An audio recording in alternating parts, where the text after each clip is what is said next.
শাহজাদি,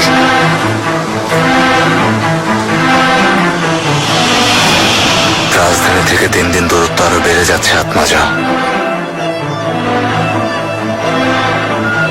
তাই এখন নিজের ভবিষ্যৎ ভাগ্যের উপর ছেড়ে দিয়েছি। আপনি সাহস হারাবেন না শাহজাদা, আমরা একদিন অবশ্যই ফিরে যাব। ফিরতে পারবো কিনা জানি না, কিন্তু তোমাকে ফিরতে হবে আত্মাজা। এর মানে কি শাহজাদা? দীর্ঘদিন ধরে তুমি রুস্তমের উপর প্রতিশোধ নেওয়ার অপেক্ষায় আছো তা জানি।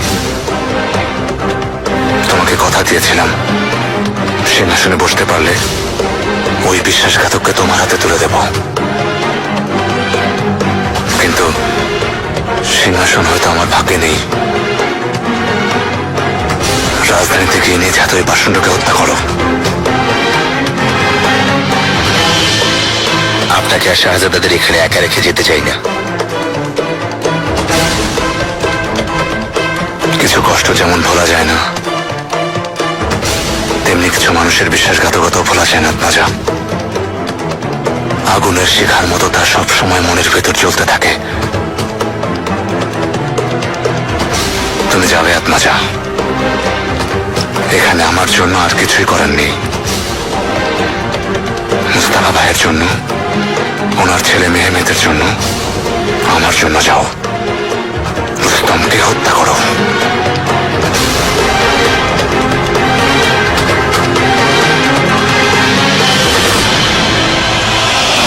নিশ্চিন্তে থাকুন শাহজাদি, মহামান্য শাহজাদা বেয়াজিদ আর ওনার সন্তানরা আল্লাহর রহমতে ভালো আছেন। আপনাকে সালাম আর শুভকামনা জানিয়েছেন। আশা করি আপনি ভালো আছেন।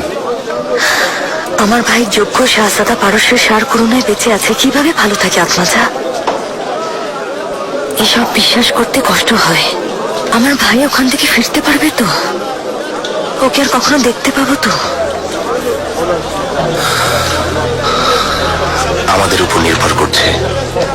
আমি অনেক চিঠি পাঠিয়েছি, কিন্তু একটার উত্তর পাইনি। সম্ভবত শাহজাদা সেলিমের লোকেরা ওগুলো পৌঁছাতে দেয়নি। পরিস্থিতি ভালো না আত্মাজা। তামাসকে কখনোই বিশ্বাস করবে না। একটাই উপায়, বেয়াজিদকে কোনো সুরক্ষিত জায়গায় নিয়ে যাওয়া। যতটুকু সম্ভব চেষ্টা করেছি, কিন্তু সাহায্যের সব দরজা বন্ধ ছিল।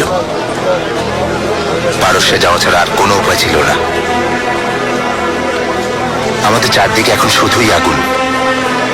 হয় আমরা আগুন নেভাতে সক্ষম হব, না হয় জ্বলে পড়ে মরব।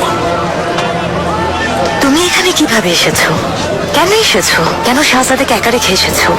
মহামান্য শাহজাদা বেয়াজিদের আদেশে এখানে এসেছি। তিনি ন্যায় বিচার চান। একজন বিশ্বাসঘাতককে শাস্তি দিতে আমাকে পাঠিয়েছেন।